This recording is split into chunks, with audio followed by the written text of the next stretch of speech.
What's up, everybody? You're listening to Podcastrophe. You can find us by searching Podcastrophe on all of your favorite podcasting platforms like Podbean, iTunes, Spotify, and more. You can also find us at JourneyIntoComics.com. We drop a new episode every single Thursday. Be sure to subscribe to Podcastrophe to get the show and exclusive content. We record each episode live every Tuesday around 5:30 Eastern Standard Time, and you can watch that on Facebook, YouTube, and Twitch. Just follow Podcastrophe on any of those platforms, and be sure to chat with us. Also, be sure to check out the Journey into Comics Network and all of its amazing shows. Now, on with the show! The following Journey into Comics. Journey into Comics. Journey into Comics. Journey into Comics. Journey into Comics. Journey into Comics Network. Production. Who's ready for Huggies? Warning, Podcastrophe imminent.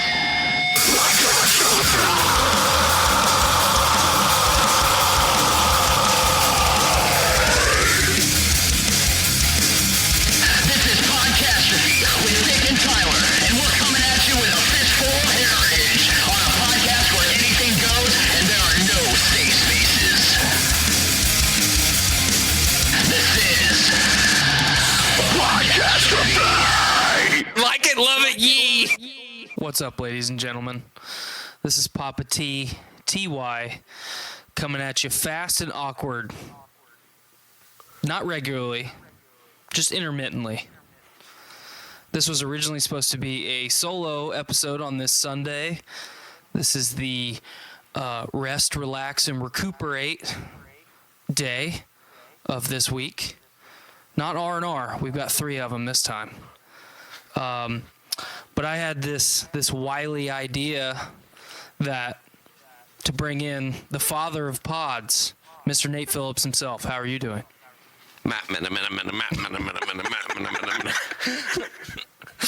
I'm so glad to be here. This is fucking awesome. I'm sick. I mean, let me rephrase that. I'm getting over being sick as fuck. I'm honestly terrified how my voice is going to come off. I probably sound awful. Well, but, as far as what I year. can hear, you sound pretty good on my end, considering that you're sick and miserable, and I can tell that you're not as bright-eyed and bushy-tailed as you normally are. So I think you sound all right. It's crazy because on Wednesday of last week, I was sitting there and Sarah had a meeting and I had a little bit of time to kill, and I was like, I'm going to fucking, spend my morning wisely. I'll clean the house and shit, do something productive. Right. I sat down 5 minutes after Sarah left, and all of a sudden my nose just all of a sudden got the most congested I've ever felt it. And I was like, that's not right. What the fuck is this, man? What's going on here? Mm-hmm. So I'm like, okay, it's just a little congestion. I can deal with it. I don't need to bitch about it. I don't need to be a whiny bitch about it. Let's just move on with our life. 2 minutes after that, I'm sneezing uncontrollably for the next 45 minutes without break, dude. Barely being able to even catch my breath. It's so bad. And I'm like, what the fuck? It just hit you all at once. It did, man. And it was like, okay, well, we're here, fall is here. At that point in time, it was the rumor we were going to get snow on fucking Halloween, which, spoiler alert, happened and shit. Oh, yeah, it happened down here, too. I was pretty pissed. Very, very bizarre year for the season, but all in all, it was, I guess a blessing in disguise because I was sick as fuck. As Thursday rolls around, I've got everything is moved to my chest, so I'm just coughing up massive loads of phlegm. It's insane. I'm just like, what the fuck are these chunks coming out of my body? Are there little aliens planting eggs inside of me? What the shit? This shit's not supposed to be here. No, it's not. And it's green colored, and I'm a little bit confused and concerned. And is that a part of my esophagus? What the fuck? Esophagus. Oh shit, that's bad. Mama, I coughed up my medulla. My sloppy juice is gone. Oh shit. So because you and I had plans to do kind of a pseudo rendezvous Wednesday evening, to get some of the plans that you and I have in motion for the first of the year. And I messaged you at the end of the day. I had an awful day at work, so I wasn't feeling super great either. And, you know, I was outside most of the day and it snowed, so I was pissed off because I'm in a weird time in my life because, like, as a kid and a teenager, I loved the seasons. I loved to be outside when it was cold. You know, I've been an avid hunter my whole life, so the cold has never really bothered me. And then, you know, once I became an adult where I wasn't working outside in the construction trade anymore, I was in between. I got trapped outside on a day where it was like 40 below here in Lafayette. And my body has never recovered from how cold I got that day. And, I just hate the snow anymore. And I was outside working on Wednesday, and I felt the temperature drop and it start to fucking snow. Because in the morning it was raining here. I don't know how it was up your way, but it was like raining and it was misty and just shitty. We're talking Thursday? Well, Wednesday first. Okay. Yeah. And then, towards the afternoon, it started to snow here in Lafayette. And then Thursday morning, I get up to go to work and it's 19 degrees. There are very few ways that are quicker to put me in a bad mood than me waking up in the dark and it being 19 degrees. So, it's like we're here, we've arrived. Yeah. We're officially at that point in the year where, you know what, like I already sympathize with folks who just live with normal ass depression, but then to couple normal depression with getting that additional boost of seasonal depression. Oh, it hits me really hard. I am on edge from the end of October, which I shouldn't be, because the end of October should be happy time for me. My birthday was last week. I'm 28 year old. I can't even talk. I'm so old. 28 years old now. Ruby and Skylar's birthdays just a couple days before Thanksgiving, and I love Thanksgiving. But between the seasons and the weather and the fucking holidays, Dave and I talked about it on the show a couple weeks ago. It's just nothing but stress, man, and it's miserable. Well, it's misery because so to fully diagnose how fall kills people, it's the cold weather just chills you to your core. You're forced to stay inside more. You're not willing to be active as much. Anything, going out to do anything. I love playing music, man. It's my fucking joy in this world. There's no greater joy or happiness for me than to share the stage with Sarah and V and to experience that shit. So when even I'm oh, fuck, I don't want to get out in this. I don't want to start our drive when it's dark out, Right. I enjoy in the summer when we have shows because it's daylight and shit when we start, and we drive until 7 or 8 o'clock and it's still fucking daylight, Right. But here it's okay, and you're, drenched in eternal darkness, and you just have to live with it. And oh, man. Fuck. Well, it's funny now that I'm an adult and spending the last basically 7 years trying to get my mental health in check and trying to maintain my physical health and everything else. I've done a lot of what's the word I'm looking for? Not necessarily reminiscing, but self-analyzation and introspection, where I remember in high school specifically, I would get up 4:30, 5 o'clock in the morning after I'd stayed up until midnight or 1 o'clock in the morning. And then I would go to school in the dark. I would work out for a couple hours and then start class and then be inside all day. And then I was an athlete, so in the wintertime, I'd get done with school and then go roll right into wrestling practice. And then be there just lost in it. Yep. And then, I'd take a shower, get cleaned up, get my stuff put away, and go to walk outside, and it's fucking 8 degrees and it's dark. So my entire day was either darkness or artificial light. And it killed me in the wintertime. I mean, just the seasonal depression shit for a long time I thought was like just a made up thing that society came up with for self-diagnosing people. well to give people something to bitch about in the wintertime besides like snow. You know what I mean? Correct. And you know, you like I've talked about it on this show specifically in the past. Like, dig into your family history, folks, because I mean, if you've got a history, if your family has a history of a vitamin D deficiency and you suffer from seasonal depression, one of the things that's helped me in the past is, you know, I don't necessarily take it all year long because in the summertime I'm outside a lot, but in the wintertime I'll take a vitamin D supplement because my family suffers from a history of vitamin D deficiency, which I didn't know until a couple years ago.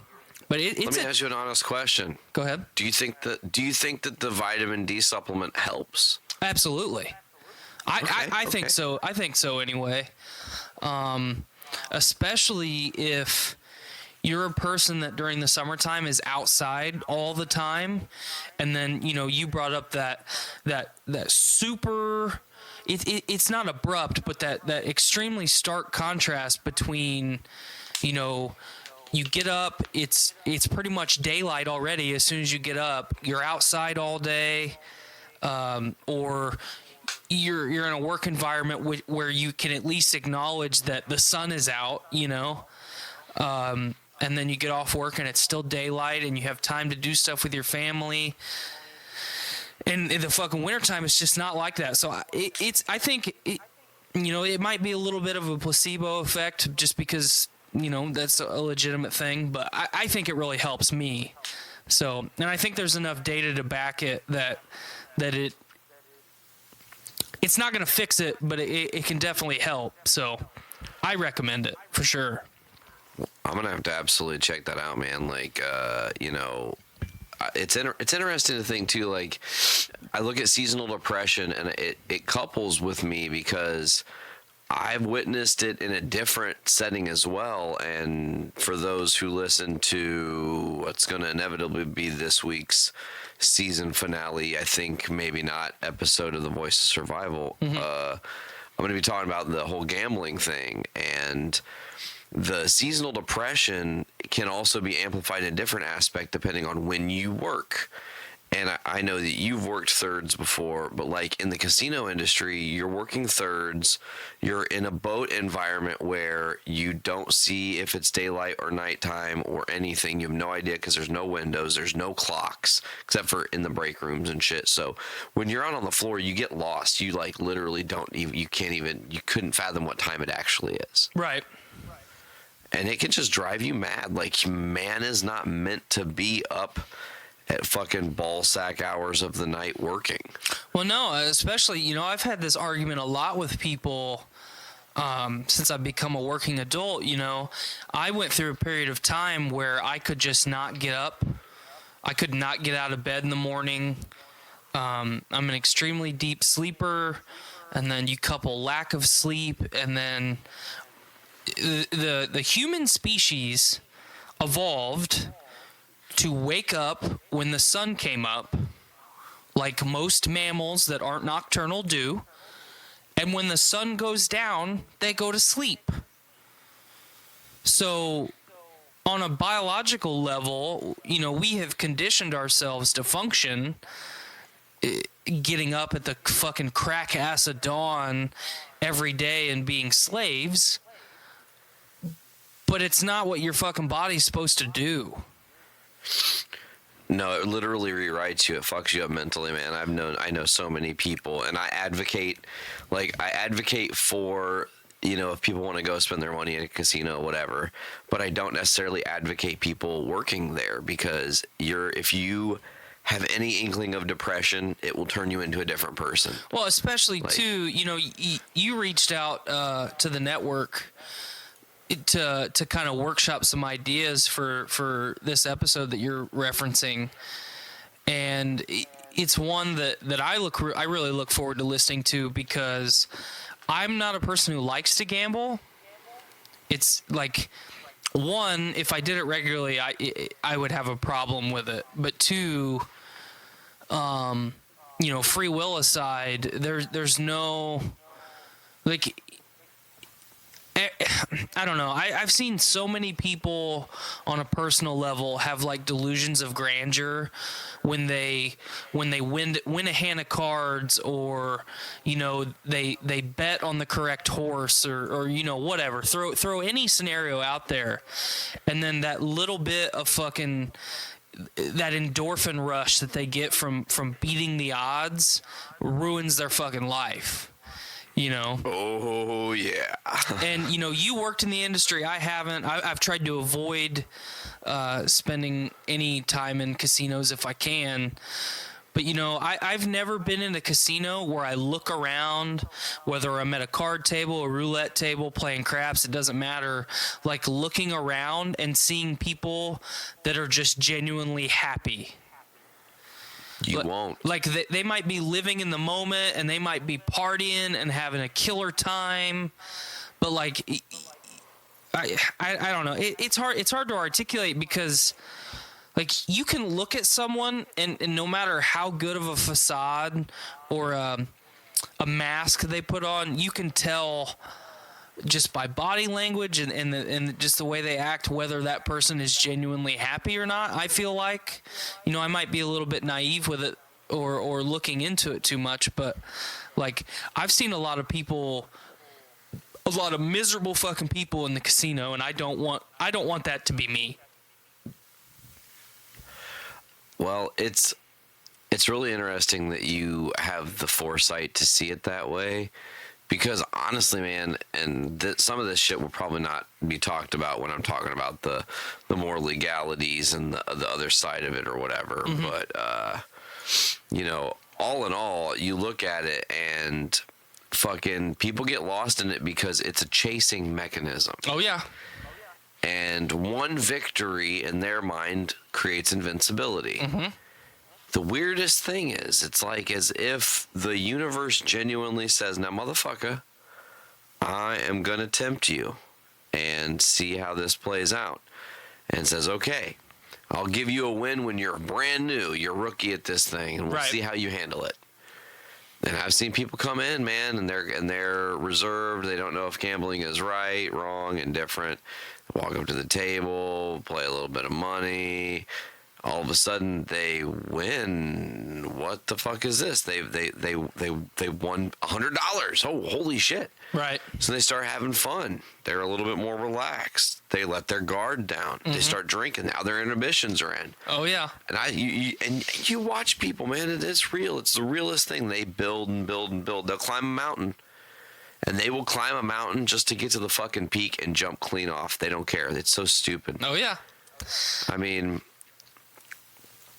I have a lot of interesting stories that don't actually have to deal with gambling, because the casino itself is like almost its own little underground city of fucked upness. Mm-hmm. Like employee dining room where everyone's like fucking talking shit on each other or trying to fuck each other or whatever basic dynamic in the workplace you have. And then you have like a security area where only like 4 dudes are in this little tiny box and they watch every move every human makes on the boat at all times. Right. And they're like zero error fucking team. Like they have to make sure everything's flawless. And then you have, oh man, and then like this one time this lady shit on the floor. Like she just walked over by the ATMs and she just straight up shit on the floor. Like, what is happening? That's fucking humanity, man, though. I mean, like, it's bad to say, but like, you brought up like the work environment as far as the inner workings of the casino, and like, it's funny because any environment where you're in an enclosed space with a variety of genders of people, variety of people from different backgrounds, like that shit always happens. It doesn't matter if it's the casino or a factory or plug any like a law firm, plug any industry in there, and it's just people stabbing each other in the back, trying to fuck each other. You got people shitting on the floor. Like, it happens. It happens everywhere, man. And it's a testament to how fucked up our species is. Because we are not meant to be, like, we are not meant to spend more time at work than we are at home, but we do, and we always do. And until some major shit happens, we're going to continue to do that. And that's, I don't know, that's been one of the, like, social or socioeconomic fucking soapboxes that I've been on for the last couple of years. We need more time at home. Well, and I don't know if it was Google or whoever it was, and crucify me, whatever. I don't give a fuck. I'm not sure. I can't remember exactly. One of these companies did like a complete turnaround on how the work week worked, and essentially said, like, we want you barely here. Mm-hmm. We want you, not to say we don't want you to give your full 100%, but essentially we want you to spend most of your time at home doing little menial tasks that usually we would bring you into the office to do. Right. And in exchange for that, when you do come in, we'll see you actually be more productive and more willing to work because you've spent most of your time at home relaxing. That when you get into your office environment, what do you want to do? You want to accomplish the goal you've already set out to achieve. Well, because a part of that is it gives you, like, for people that work, let's say just the average Joe that works a 40-hour job. They don't work any overtime. They work 8 hours a day, 5 days a week, and they go home. Like, their workload never changes. Their stress level never changes. And that goes on for years. The moment you change any of the parameters, the productivity goes down, the stress level goes up, the person's desire to do their job as opposed to their desire to be at home not doing their job. I mean, it totally, I mean, the script totally flips. Because, I mean, as a society, we spend so much work, or we spend so much time away from home and away from family and shit that's important in life. When we are at home, we don't want to fucking do anything.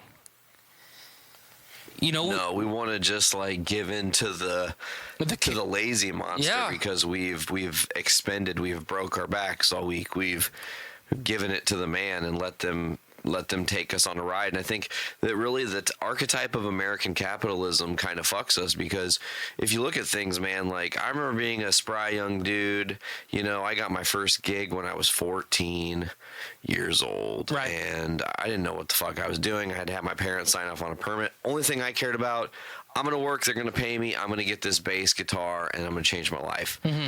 And some of that is true and some of it's not. Like, I mean, as far as how things actually turned out, whether it changed my life or not, it's to be still determined, I guess.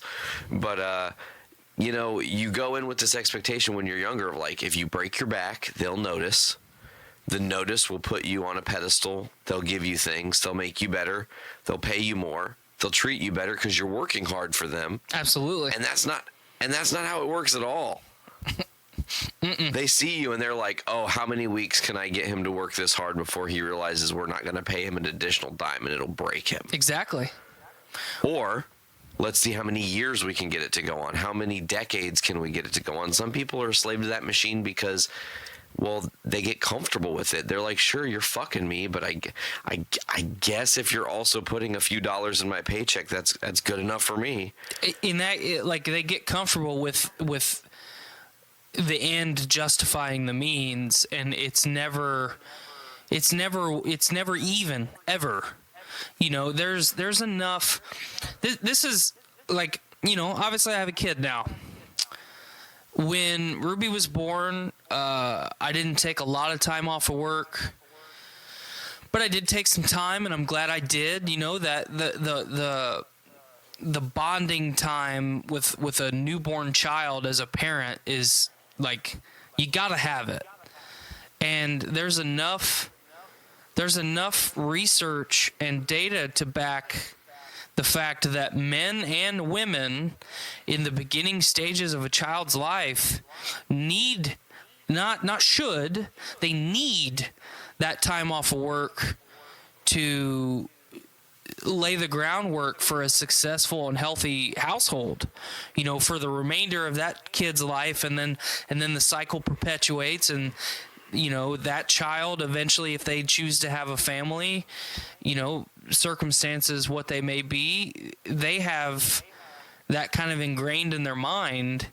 And America is one of the most fucking ass backwards countries of all the developed nations, because you know there's a stigma that if you are a man and you take off time for work, or you take time off of work for the birth of a child, then you know you're looking to be a house husband, and you're not dedicated to your career, and You're a fucking bitch. yeah, you're a bitch. They'll call you fucking bitch. You're a pussy because you're gonna spend some time with a woman and a baby. You know, it's like it's dumb, man. Well, and it's especially dumb when you think about how, like, you said it best. You're developing the groundwork for what is you and your child's actual relationship, and that's a very real thing. Exactly.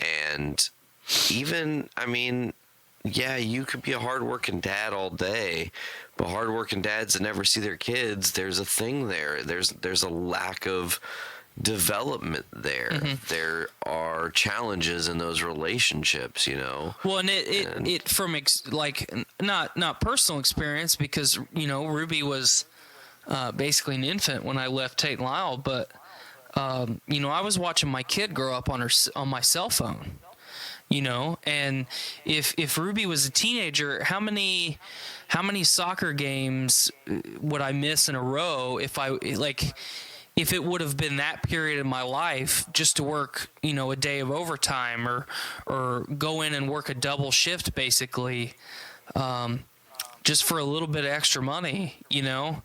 Like, the resentment that I would have built, like, in my household because of that company, you know, you think about how many people do that, and it ruins their fucking life. It's no different than the casino.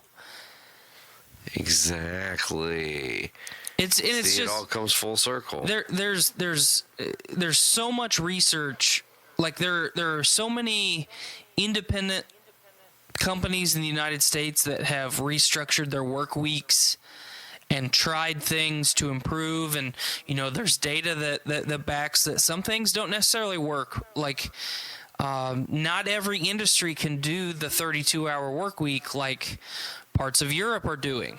Would a 32-hour work week be fantastic? Absolutely. I would love to only work a couple days a week. But depending on your industry, it's not realistic. It's not feasible. You know, there's ways around that. Instead of having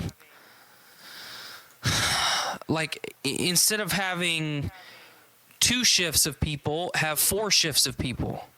Well, and then the naysayers to even trying something like that would say, well, then we got to double our payroll, and we got double the amount of insurance we provide. We got to double the amount of insurance, and we got to hire more reliable people, and that's not feasible.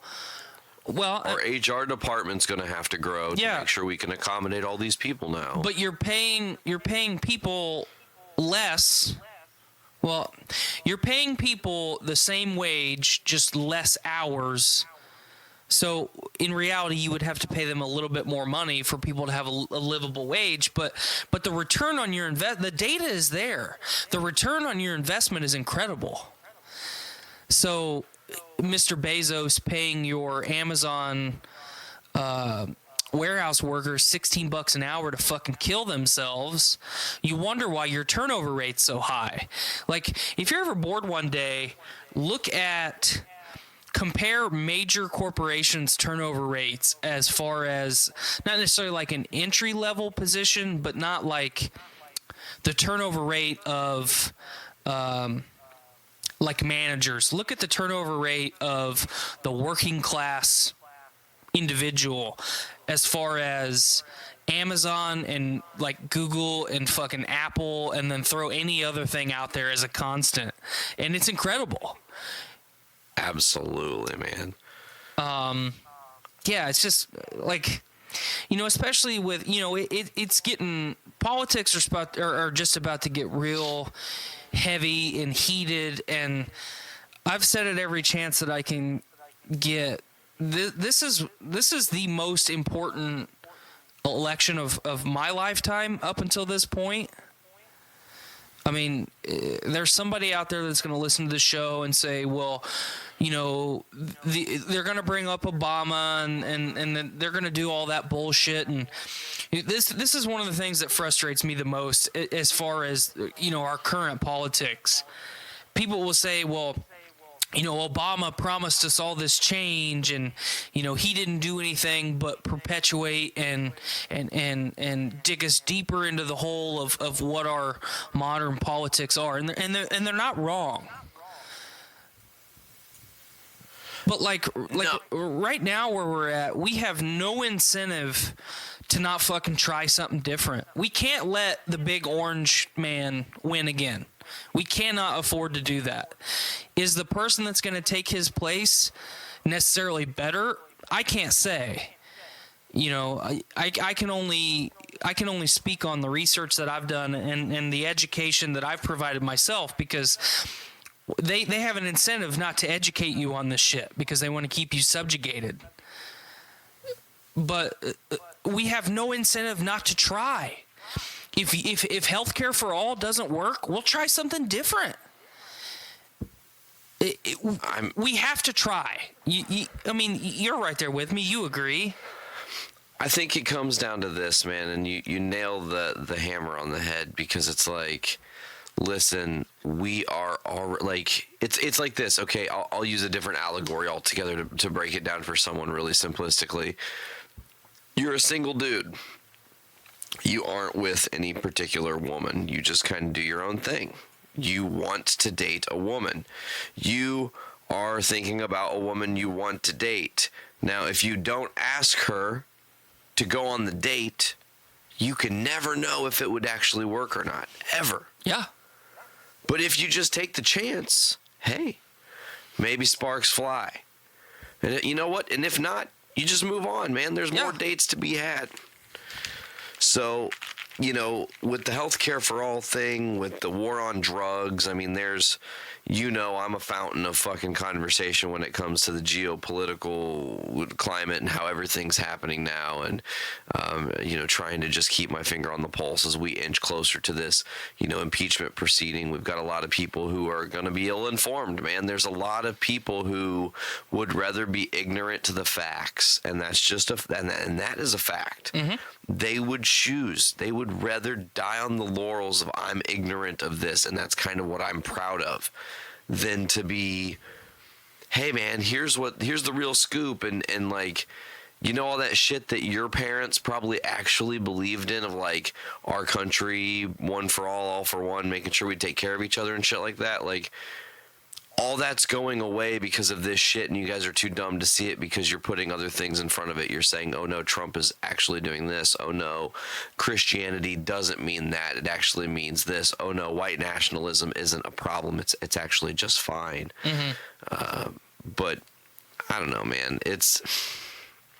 We are in a time now where, as you said, coming into this election, biggest one, it really is, and for multiple reasons. It's not just, hey, we're gonna vote for a new president, man.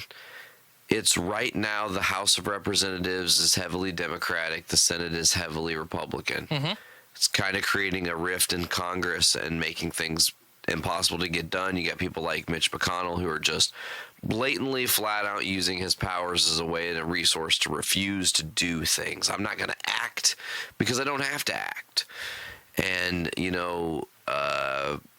this election, if it goes right and we do get a Democrat who is a president and we do happen to flip the Senate and the House stays where it is, 4 years is not enough time, but the next 4 years, you're going to see genuine progress in our country like we've never seen before. At least an attempt at genuine progress. I would throw that caveat in there, because You know, I'm a firm believer, and I have been as long as I've been interested or tried to be involved in politics. One presidential term is not enough to accomplish the things that they set out to say that they accomplished.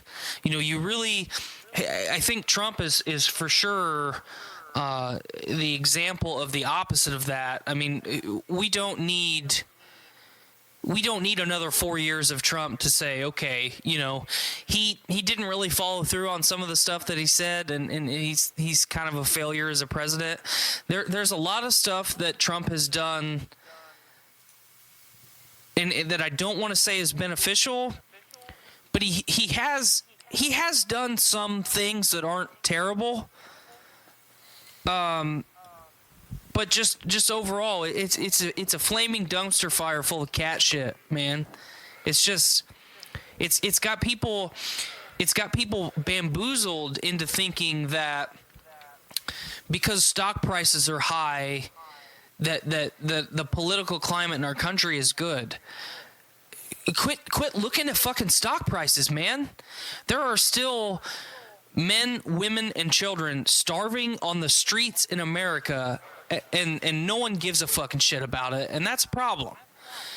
There are dozens and dozens and dozens of high-ranking politicians in our government fucking children, and realistically, as a whole, our country doesn't fucking care about it, and that's a problem. You know, we have turned our back on nations that we should never turn our back on. We have ruined the image of America to the world, if that's even possible, because we didn't have a great image to begin with. And I mean, really, yes, you're right. I mean, very controversial if you look at it. Yeah, I mean, just historically, you know, we are, you know, we're not communists, so we're not Big Brother in the sense of the hammer and the sickle are always looking over your shoulder. You know, we're not killing families because they have one or they have 3 children instead of 2. I'm looking at you, China. Ooh, called out. But it's like we have a very train of our existence, folks. Woo, she shows up strong. We have a very long and specific laundry list of shit that we need to fix in this nation. And I'm to the point now where I don't really care what politician is elected as far as the man or woman sitting in the Oval Office. And what I mean by that is I don't care if they're Republican or Democrat. I really don't. I just want to see some improvements made on things that need to be improved. And I'll go through a couple of them again.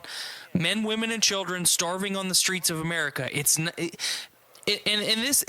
the same song and dance that you always hear from people, and they don't necessarily have to be extremely conservative people or elderly. You know, you always hear that thrown out there, but it's like, well, they need to get their fucking life together. They shouldn't have put themselves in that situation to begin with.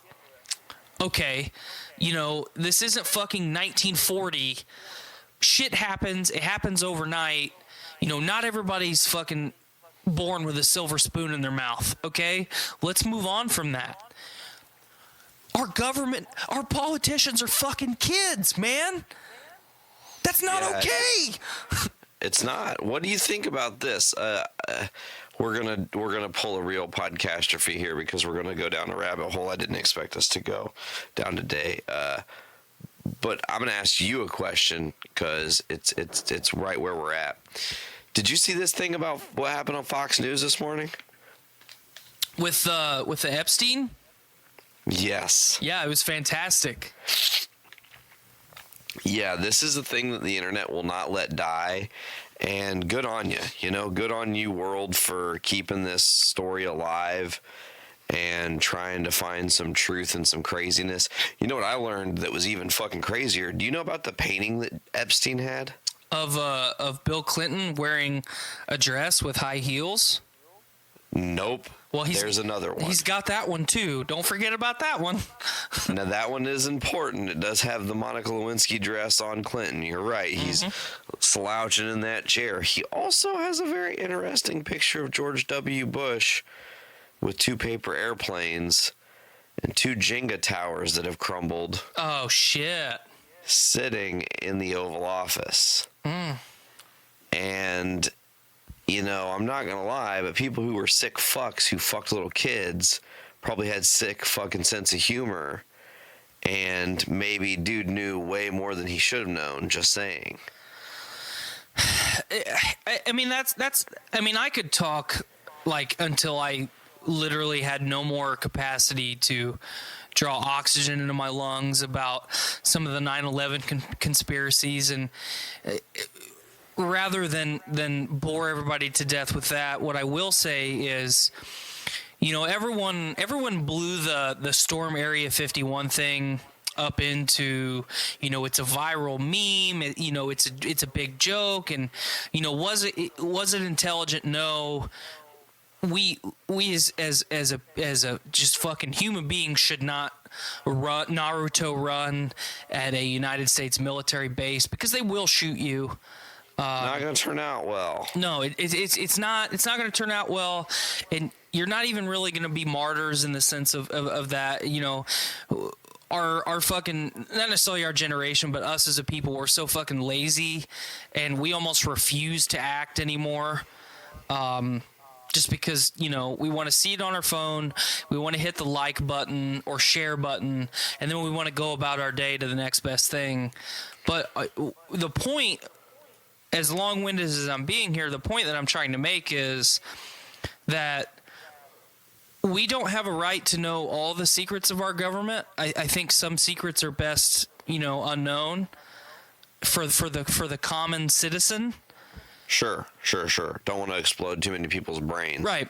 But if there's like, if George W. Bush knew or orchestrated the fucking Twin Towers thing, that would totally change. I mean, that would, like, think about what that would, like, imagine waking up tomorrow morning, Nate. You turn on the TV or you pull up your phone, and the headline on every major news outlet in America, in the world, is George W. Bush orchestrated the 9/11 attack. It is confirmed. Here are the facts. The man is being indicted right now. Like, it would totally change our nation. Correct. It would make people question our nation. It would lead to mass revolt. And in something like that, if that is, like, we have a right to know that. If Bill Clinton and if Epstein, okay, which this is pretty much a fact at this point, it's not speculation, he had a pedophile island, we as a fucking country have a right to know that. And we have a right to seek justice for those who are wronged by that, because that's the crazy thing too, man, is that, like, the paper trail of suicide deaths that lead and or point back to Hillary and or Bill Clinton is startling. Oh, it's incredible. Like, you could do a dissertation for 3 hours in front of a class over just, okay, it's like people involved in the Benghazi thing who had, you know, information against Hillary. They go missing and suicided themselves. How weird. Yep. Oh, now you've got this Epstein guy, and he's attached to 1,000 possible names, people who span the globe, not just the U.S., global fucking leaders, dude. And then people involved with him are silenced. He is silenced. It's just, well, and at some point the coincidence stops being coincidental, you know. And it goes even farther than politics too. You know, there's a lot of speculation. You know, two of the most prominent. I had a stroke there for a second. Two of the most, like, influential modern musicians or at least in my life, between Chris Cornell and Chester Bennington. Fuck yeah. They were involved in this too, and they both just mysteriously commit suicide. Anthony Bourdain. Yeah, Anthony Bourdain. Yeah, that's another one I was getting ready to throw out. So, like, this goes deeper than just us trying to nail the politicians to the wall. It's like, Chris Cornell and Bennington and Anthony Bourdain are not the common man, but they still have the same, like, morals and ideals as just a regular person. But they have the money and the time and the power to say, now, wait a minute. Something's not fucking right here, in a way that we're doing it right now, but their word is taken with a little bit more weight than ours, fuck, Hillary might kick down my door. I don't want to end up at the end of a rope. Well, I was going to say, Hillary might kick down my door tonight and fucking, I might be suicided. But, it's like, we have a right to know this shit. I do not want to wake up murdered tomorrow. Yes, I don't. But it's like, my dad was in town recently, and, him and I always debate these things at length, and my political ideals ebb and flow like they should. They should not be concrete and steadfast. They should change and evolve and adapt, and, finally I got tired of arguing with him, and I don't know if I'm pretty sure I've had this conversation with you, but finally I got tired of arguing with him. I was like, look, man, we are tired of what your parents' fucking generation did to us. For real. And they always clap back with, well, quit feeling sorry for yourselves and fucking fix it. That's what we're trying to do. And they keep roadblocking us. Yes, the generation that says, "Well, we didn't fucking do it to you." Like, you are objectively standing in our way. Get the fuck out of the way and let us fix it. Objectively standing in the way, they call us the fucking, generation of handouts and all this stuff. And who the fuck was given the awards? Exactly. Were we given the awards to ourselves? No. Their generation was. They were thinking everyone deserves to participate because I felt bullied when I was a kid. So how do we solve that problem? And here's the problem, man. Not everybody wins. That's not how you learn life. Not everybody is successful. Not everybody gets to have the fucking path they're meant to have. Or really, the way to look at that is everybody has the path they're meant to have. It's just sometimes it's shit. I'm going to get real fucking cheesy, and I hate doing it, but it fits into almost any conversation that you're having about life. And it's a quote that fucking my man Sly Stallone says in a Rocky movie. Hit me with it. Life will beat you to your knees and keep you there if you let it. Like, I get that. You got to pick yourself up by your bootstraps and fix some shit. But I, as the common American, cannot fix modern politics. So if every time we try and fix it, you stand in the way, it's not life keeping us on our knees, it's you, and that's a problem.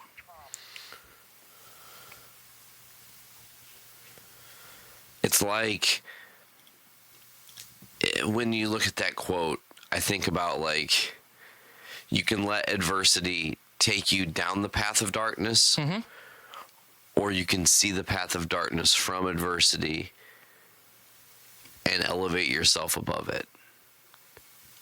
And I think that a lot of people they're trained, man. You're trained in a disposition to where, if your circumstance is not what you want it, the first thing you do is complain about it. Yep. First thing you do find is someone to blame it on. You blame it on someone else. You look for reasons why it's not working. And, sometimes, and that's just human nature, but it's like, to me, sometimes you look at it and go, well, yeah, maybe this is going wrong, but maybe this is also the universe, and the universe's way of saying, like, hey, man, you should probably divert. This isn't the path you're meant to be on. Right. Like, just take the exit now, dude. This is when you should jump off the ride. Like, or it's going to say, listen, if you really want it real bad, dig in. Don't stop. Push yourself. Go 1,000 miles a second. Go work for it. Tour for 3 fucking years straight without stopping. Break yourselves on the road. Drive countless hours without fucking sleep. You got to work for it. You got to put in the work. I mean, you got to put in the time. You got to put in the work. And our parents' generation. See, here's the fucked up thing about that, and I won't go super long with it, but like, you said it perfectly. Who were the ones giving us those participation trophies? It was our parents. Why were they giving us? Why were they doing that? Why were we raised the way that we were? Well, it's because every generation wants to provide their progeny with a better life than they had. They want to give them the things that they did not have, instead of teaching them how to learn or teaching them the things that they were not taught.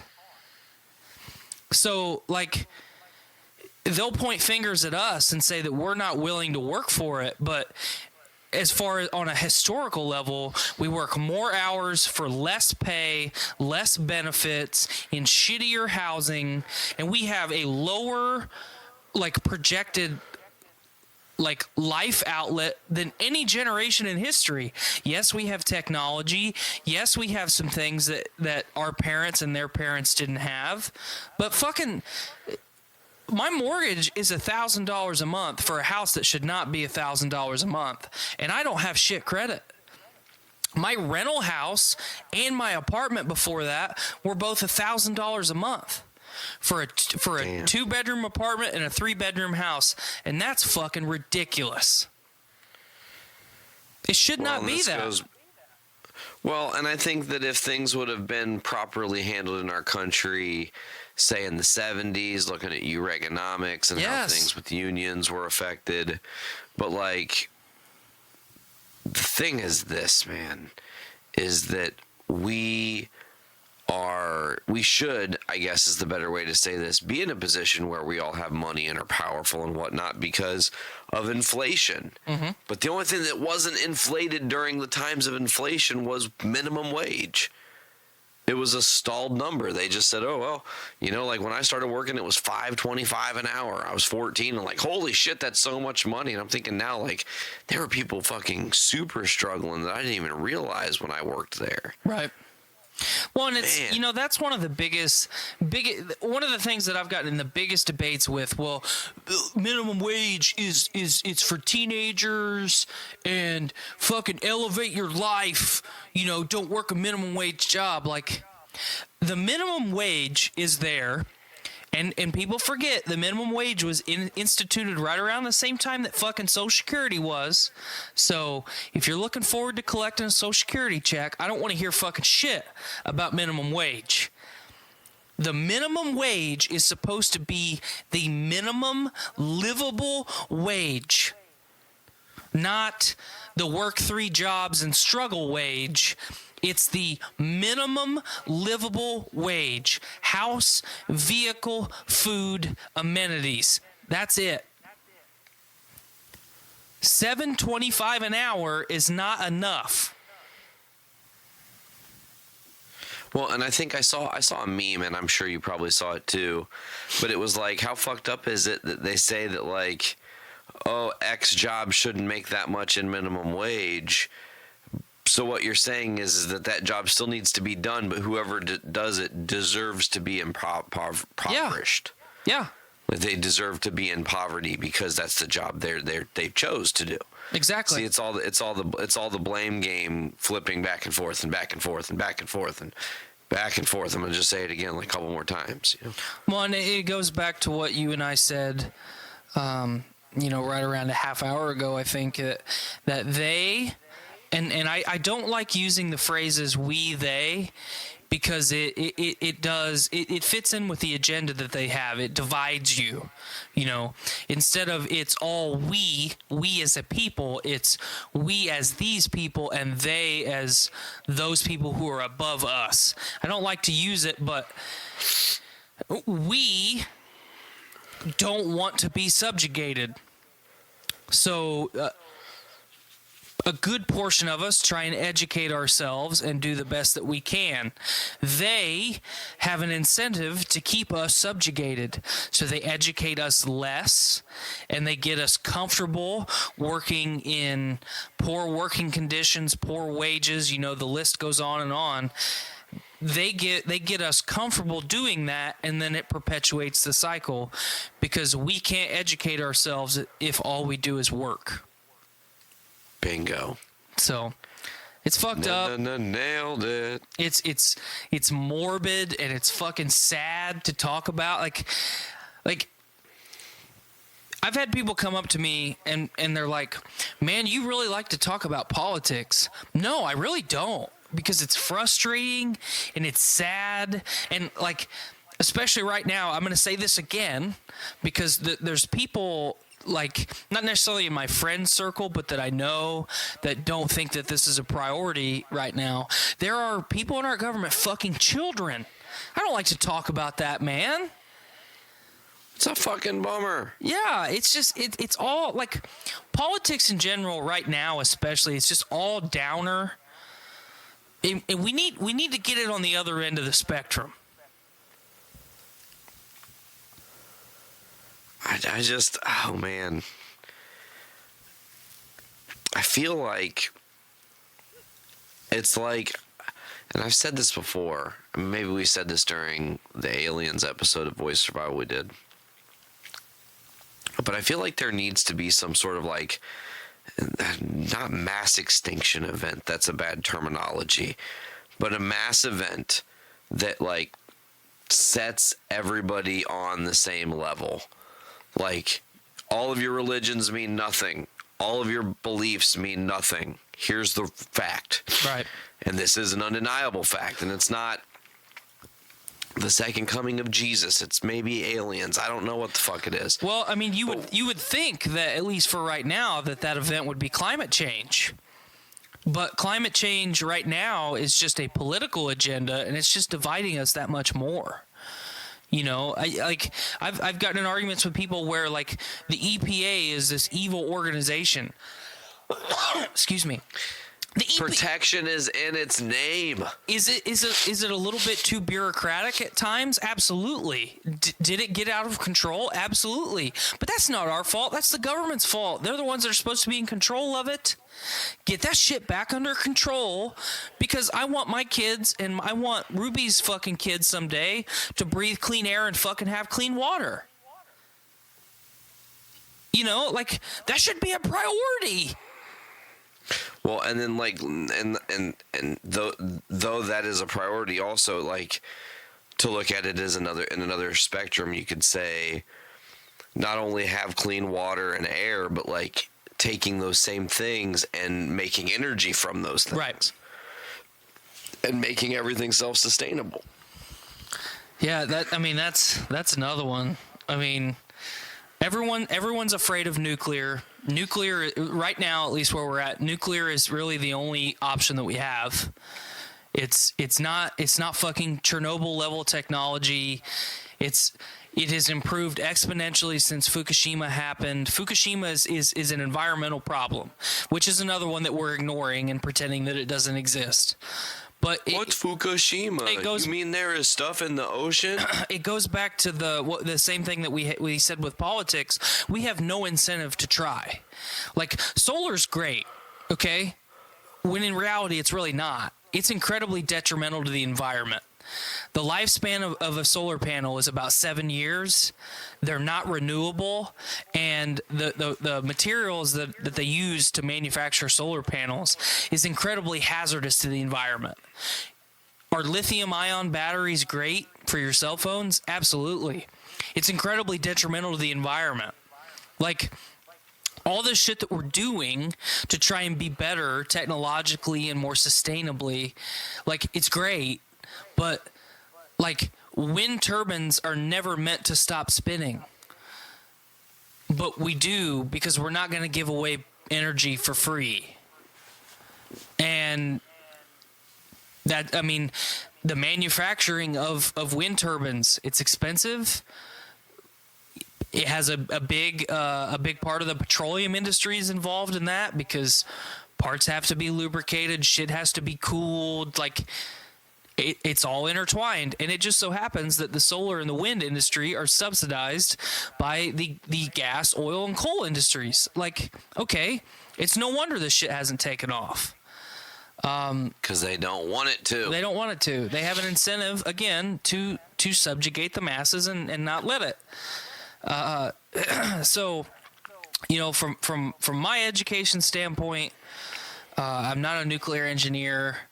I'm not a radiological scientist of any sense of the word. But the research that I've done, the data that I've seen, it's really our only option. Because we could be putting wind turbines out in the middle of the ocean that never stop spinning and are always generating electricity, and we would have so much electricity we wouldn't know what to do with it. But they're not going to give it away for free. So let's just keep throwing the environment in the fucking trash just because we won't lower the cost of electricity, and when we have a surplus, give it away. Because you can't store it. So rather than give it away, we just won't make it. See, I think that's foolhardy because, you know, and honestly, people are going to be like, oh, fucking socialist, whatever, but oh, fuck you, whatever. Aha, fuck you. Yeah. Like, I don't really care, you know, but it's like, if you took, okay, here's the deal. People are like, how do you turn the economy around? Okay, so here's a couple steps I would take. First of all, I would take anybody who right now is a multi-billion-dollar business, and I would say, here's the deal. You have an option. You can either pay X amount in taxes over the course of X amount of time, and that's going to recoup and go to structures, roads, and all kinds of infrastructure and all those shit. Which I'll jump in here real quick. I'm sorry, but the majority of the infrastructure in the United States is failing. Correct.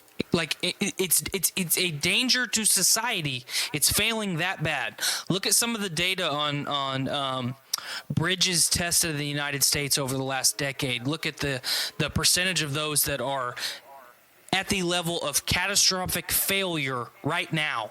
You drive over them every day, they're ready to fucking collapse because we won't do something about it.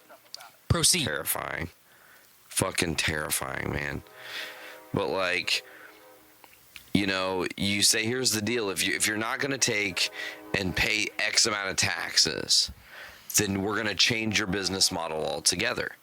You already have this much money. From now on, you have to be nonprofit. Mm-hmm. So that's one step. Another step we're going to do is we're going to take and we're going to make sure every house is retrofitted with some sort of wind or solar, some form of renewable energy, something that can constantly just essentially fuel their own abode. Mm-hmm. Okay. Maybe once a year, every household pays like a X amount tax for maintenance for their turbine or their solar panels that you said are, you know, bad for the environment. Maybe they get better over time or something and can replace them with newer models or whatever. Right.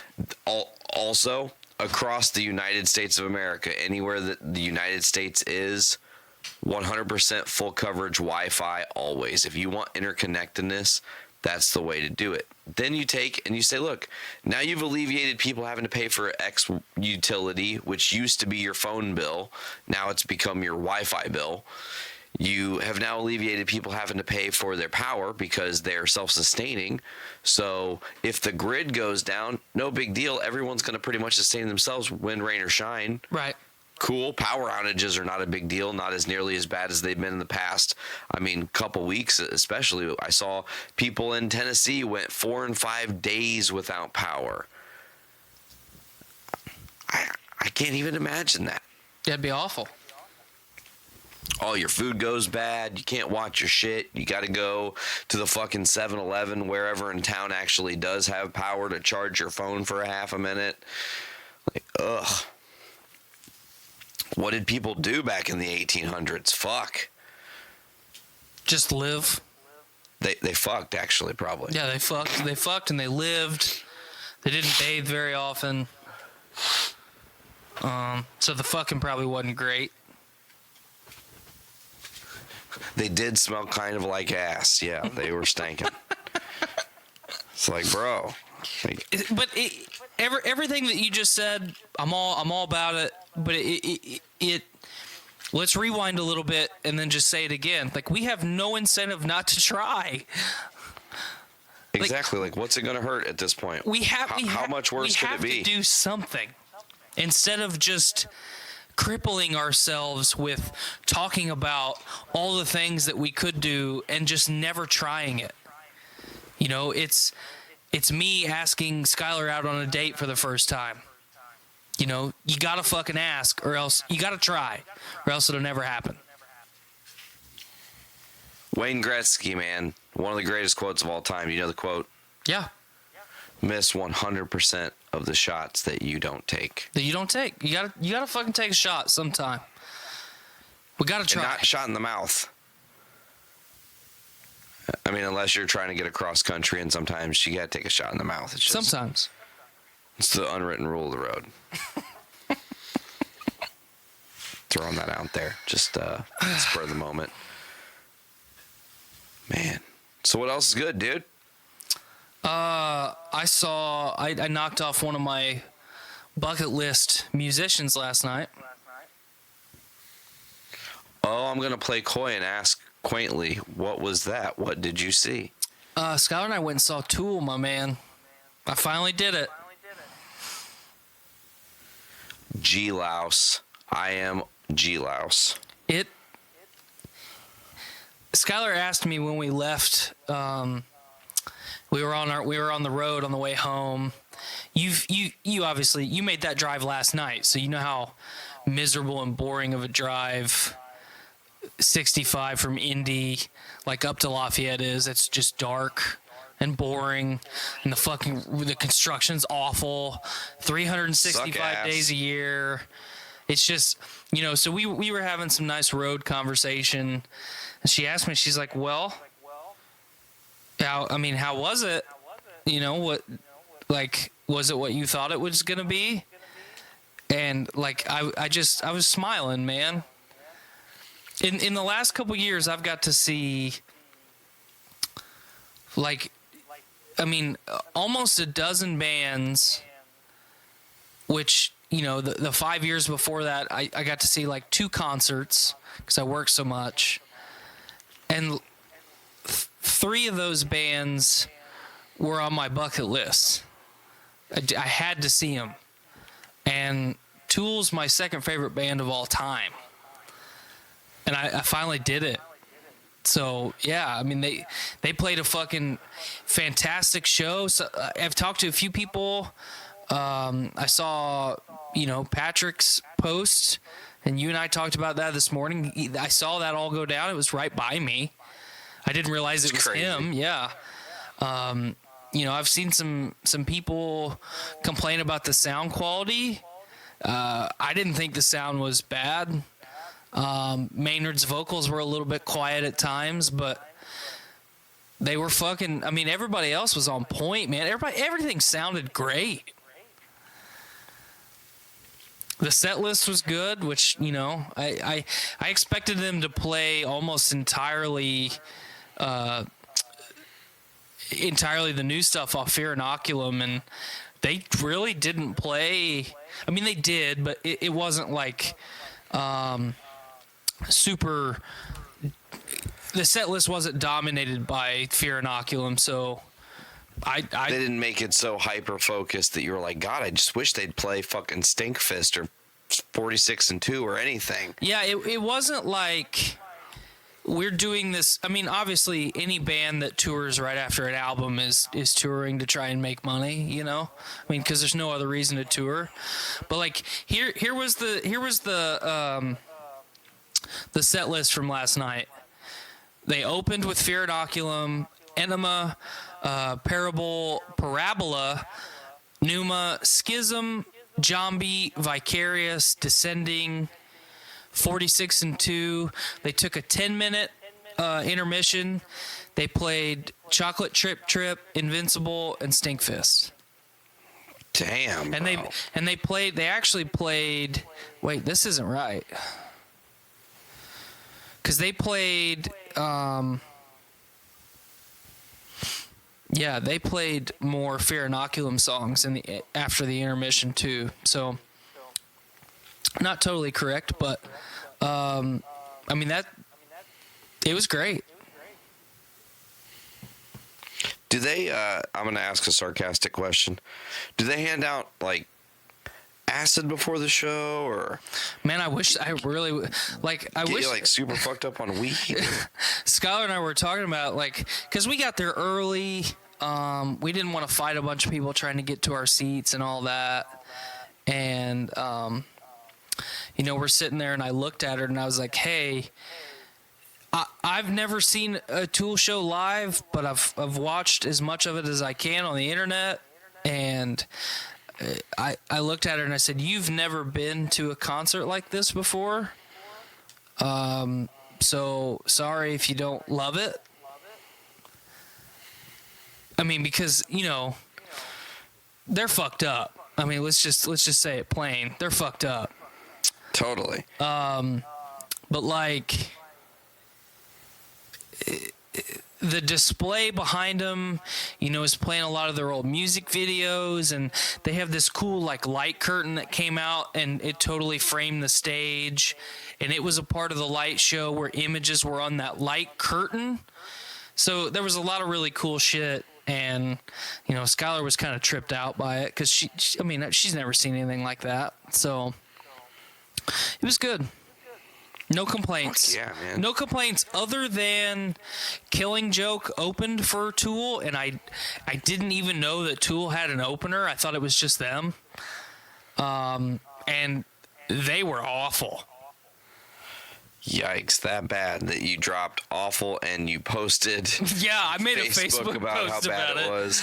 It was bad, man. I like Killing Joke. I don't think is a band that's like super well known for most people, even like music fans. Like, it's a band from the UK that got popular in the late 70s, if you can really say they got popular. They got more known. Yeah, I guess that's fair. They were not good, man. Like at all. It's one of those situations, and I think I get to enjoy bad opening acts all the time because we play so many shows that we're just bound and determined to be on cards with bands that aren't that good. And it's honestly a shocker that of all the bands to open for Tool, Killing Joke is not even like top 1,000 bands I would have expected to put on that tour. And it just sets up for a weird night. I mean, I guess it works out nice because they go out and fucking make it awful, and you're like, oh my God, I can't wait for Tool. So even if Tool sucks, which they don't, you're like, oh, that's so much better than what we were listening to. Yeah, I mean, it was just not good at all. So I'm gonna ask, of all the Tool songs, did they play your favorite? No, they did not. Boo Earns, what's your favorite? The Pot. Nice. That's and I looked up the set list from the night before. They played in Milwaukee the night before, so they're playing the same set list every show essentially, plus or minus a couple that, like I just said, they didn't list in the set list. FM didn't list it anyway, but that's some people get mad about that. I don't really care. I mean, play a show, have fun, whatever. But we were waiting, and I looked at the intermission, and there was nothing that really stood out that I had to hear before I left, you know, to kind of put the cherry on top of the experience. And I was like, well, I want to wait just in case they play the pot, because if I got home and realized that I could have heard that live, I would have got really pissed off. So You might have been bummed out more than pissed off, honestly. yeah, I would have been a sad boy. But I will. Second time this year that you've been to a concert, they didn't play your all-time fave. Yeah, you know, Slipknot didn't play Wait and Bleed, which made me sad. But I will say this, that, you know, the performance was fantastic. Their stage setup was great. The light show was one of the best light shows that I've ever seen in concert. But what really stood out to me, you know, Maynard's vocals are always top notch. You know, whether he's fucking belting them out in the studio or whether he's jamming up on stage, like, Maynard's got some talent when it comes to the pipes. But He's a choppy boy. But Danny Carey fucking killed it on drums last night, man. Like, the drums sounded so good that sitting there, I was like, man, why did I never fucking learn to play drums? Because this fucking guy is killing it. It's kind of cheesy to say because I'm talking about it right now, but like, everyone's got their favorite drummer, like, in the industry. Carey's always been mine. But yeah, I mean, it's just, I can say the same thing over and over again. It was just incredible. Hell yeah, man. Well, I'm glad that you got to knock one of the, you know, bands off your bucket list that you wanted to see. I got to do that with Metallica this year, which was awesome. But Tool is a band that I have not yet had an opportunity to see. I would love to see them live. I think they are a very special experience. Just that they're an ultra visually trippy band. Oh, yeah. Just the impactfulness of their music. Man, it's crazy. And it's what's even more crazy is while you were in Indianapolis rocking out to Tool, I was in Indianapolis rocking the fucking socks off of a crowd. Mm-hmm. How was your show last night? Man, I'm going to call this the show where Nate overcame all odds. And I mean that, man. Like, okay, so last week, and I don't know if we talked about it on air or off air, but Nate's 32. He shouldn't be going like he's a young buck anymore. And Ollie and the neighbor boy, Mason, who's 10, like to throw football with me. So we throw football after school some days. And I just have the natural, like, oh, I was a wide receiver, catch the fucking ball mentality. So, like, oh, ball over your head, jump. Put every ounce of fucking effort, put your 200-pound body into the air and hope to catch that goddamn ball. Catch that fucking ball, Nate. Yeah, and I caught it, but it didn't come down so good. And, you know, fuck my calf up, and I'm like limping all week. I can barely walk, and I'm like, this is great, lovely, awesome, you know. And I had talked about earlier how I got sick, snotting all over the fucking place and having mucus problems in my fucking chest, and was grateful that I decided to be Silent Bob for Halloween because I didn't have to talk to the trick-or-treaters. Not that a single trick-or-treater knew who the fuck I was. Of all the 4 trick-or-treaters we had, they're probably like, who's this weird guy that keeps talking about how he's going to give us a lot of candy? I'm just like, you're going to be one of the only ones we get, guys, so you're just going to get a ton here, man. And I just go like 3 handfuls, bam, bam, bam, you know, like, you're getting your fill today, kid. You better enjoy fucking Tootsie Rolls. And dots, you know. Yeah, no, so all these little things like that, and then like Friday I cut my finger at V's job. I was trying to help her clean something, being nice, and I sliced the shit out of it. And I was like, oh, that's awesome, bleeding all over the place. So I've got all these little things going on. And Thursday, they message in a group, and they're like, hey, drummers, we're just letting you know we're going to backline the drums for this show this weekend. So don't bring your kits. And I was like, oh, okay. All you need to do is bring cymbals and your snare. That's all they tell us to bring. Okay. And I'm like, I'll just on backup mode, I will bring my own extra 2 cymbal stands just to be safe. So you didn't bring your whole kit to be safe? Not at all. Didn't bring any kit. It's the first time I've ever done it. Okay. No training wheels, nothing. We didn't even take the truck. We drove the car to the show. All right. Which we never do, but it was like riding in style. It was totally different, you know? And we get there. Of course, they don't have a drum throne. They don't have a bass drum pedal. They don't have a hi-hat stand. So then, like, one of the dudes in Indianapolis who lives close by is like, well, fuck, I'm going to just go get all the stuff that we don't have right now because they didn't tell us that we needed to bring any of it. Right. So we had to kind of like hodgepodge makeshift this fucking drum kit together. So I'm drumming on a kit that's not even mine. It's not even close to set up how I typically drum. It's missing a tom. It only has 2 instead of 3 and shit. And we fucking kicked its ass, man. It was a great show. We played to a fuck ton of people. There was like 100 and some odd people there. It was packed as shit. And awesome. People were rambunctious and wild, and I was, you know, just like kind of in a little bit of a fever dream because I was like, I can't believe I'm getting through this show. We're not going to die. And then the girls, like, after the show, they're like, hey, man, we love you, but, like, you were cooking. And I was like, what? I wasn't going that fast. And then we listened to the fucking set list because they, like, live stream our show or whatever from Punk Rock Night. Okay, so when we put the set together, we had it built as a 35-minute set, and we timed it 35 minutes. Nice. We were done in 24. Wow. I was cooking, my friend.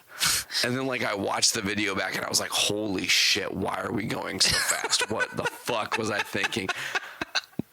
I was fucked up, bro. I was, like, in a post-Sudafed haze or some shit, man. You're all fucking jacked up on title. meth. Yeah, post Sudafed haze. That's a great episode title, just saying. Well, I'm glad that you survived and had a good show. Sorry we couldn't pop on over because you and I talked about, depending on when the show got out, we would cruise on over, but it would have been nuts, dude. Like, not even lying. It would have been great to see you guys, but it would have been overwhelming for you. Because just having got out of a concert like that and then coming to a place where you're like wall-to-wall, nuts to nuts with everybody and there's no room to yourself, you would have just been like, get me the fuck away from everyone, man. I just want to be quiet for 5 minutes. Well, I was fucking tired when we left, you know, because part of my apprenticeship is every winter we volunteer downtown and we put Christmas lights all over downtown Lafayette, and you don't have a choice. You have to go do it. So I worked outside in the cold and spreading Christmas cheer. It's funny because you said that you volunteered to hang up Christmas lights, and I saw, without you even saying, you air quote volunteer. Yeah. Because you're like, yeah, no, volunteer my ass. We had to, mandatory shit. Yep. Which, like, I mean, I kind of get it. You guys are equipped to like know how to handle yourselves hanging lights and shit like that. Right. However, they need to like be like, listen, volunteer and we'll give you XYZ, we'll pay you, we'll give you 1 holiday day, we'll give you 4 hours of holiday pay or whatever the shit it is, but not, hey, it's required that you spend your time doing this. Yep. So I mean, we get free food and free booze after it. So, I mean, I guess this is what we're giving you to come help, you know.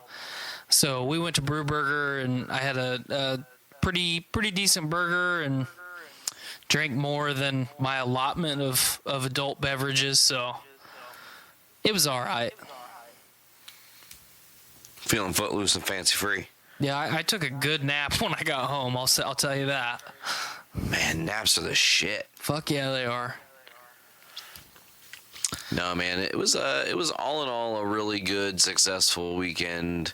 Exhausted. I feel like success from surviving it, I think is the way to say that. That's good. Like, hey, man, you didn't play on your kit and all this other shit happened, and you just like, soldiered on. A little too fast, probably, but soldiering on no less. Hey, you did it. Fuck yeah, man. And, like, you got to see Tool. It's, like, awesome energy. And November 2nd will go down as a day of epicness. Yes. From the 19th of 2019 is what I meant to say there. Live from Baker's Light Fieldhouse in 1929. Tool. I would love to hear somebody take Tool and interpret it as ragtime music. Fuck yeah, a little roaring 20s. Yeah, and be like, this is how Tool would have sounded if they were in the fucking 20s. Oh. Just fucking the biggest, fattest bass you can find, just slapping the shit out of it. Bass slapping and thumping. Fuck yeah, gotta love it, man. I think that's going to do it for us, Nate. We went way longer than I thought we were going to. Well, does that surprise you with us? No. I mean, it's typical podcastrophe if we don't follow the rules. Yep. That's what we're supposed to do. But if you don't have anything else, I'm going to wrap this dude up. After I wrap it like you're about to hit it from the back. Okay, well I gotta go slow with precision. Anyway, this And lube. and extra lube. This has been episode 114 of Podcastrophe with extra lube. Thanks, Nate, for jumping in here and helping this thing be lubricated and smooth. Ooh, we didn't forget the lube. Well, I mean, We're tired. I mean, it's going to sound awkward now that I'm going to say it after just saying that, but, like, really the credit goes to your wife that we're doing this episode together like this, because she was like, yo, dog, why don't you do it like this? Yeah. And I was like, oh, dude, that's smart. Well, I mean, we were just, like, workshopping it, like, because I was going to do it, like, mid-morning this morning or mid-afternoon while her and Ruby were taking a nap, and then we were going to do JIC this evening, and Scott was like, why don't you just do them at the same time, basically, and have Nate guest? And I was like, that's a great fucking idea. I will do that. Shit, woman, we need to put you on staff. Yeah. Make you head of merch. Head of merch. But thank you all for listening. This has been a very lubricated and slap happy episode. Lots of up and down as far as emotions go, but we did our due diligence. Hopefully you've done yours and listened to this whole episode. You can check out all of the great shows on the Journey into Comics network. Listen to Journey into Comics this week, and you'll hear Nate and I like 10 minutes from now. But you will have heard it before you heard this. You will. Little time travel. It's ass backwards. It's fucking me up. Oh, God. Lube. We need more lube. Is that code for something else? But check us out on all the social medias, all the podcasting services. If you like this show, if you like any of the shows on the Journey into Comics network, please leave us a review on Apple Podcast or Apple Music now that it's no longer called iTunes. It's hard to say because I don't really know which one it is because there's both of them. But, like, really only one of them matters, but they both matter. It's weird, man. It's kind of like Tool. It's just fucking weird, but it's good. So leave us a review. We appreciate it. It's corn fusing, and I like it. You got anything else, Nate? Bro, I think that's all. Thank you so much for having me on as a guest to Podcastrophe. Thanks for, like I said, coming in and bringing the lube. I'm just gonna keep saying lube until we get done. Lots and lots of post-pseudo haze and lube. All right. Well, everybody, I'm gonna I'm gonna go eat a box of Sudafed and plow my wife, so I'll see you later. Later, folks.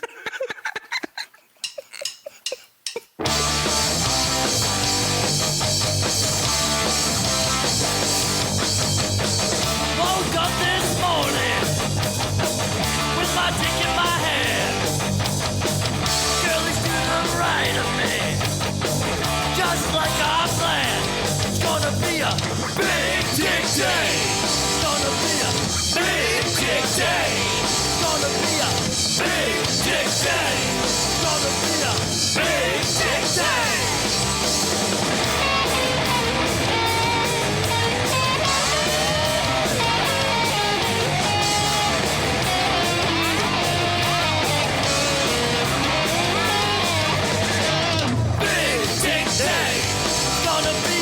Big dick day.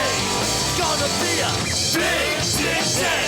It's gonna be a big dick day.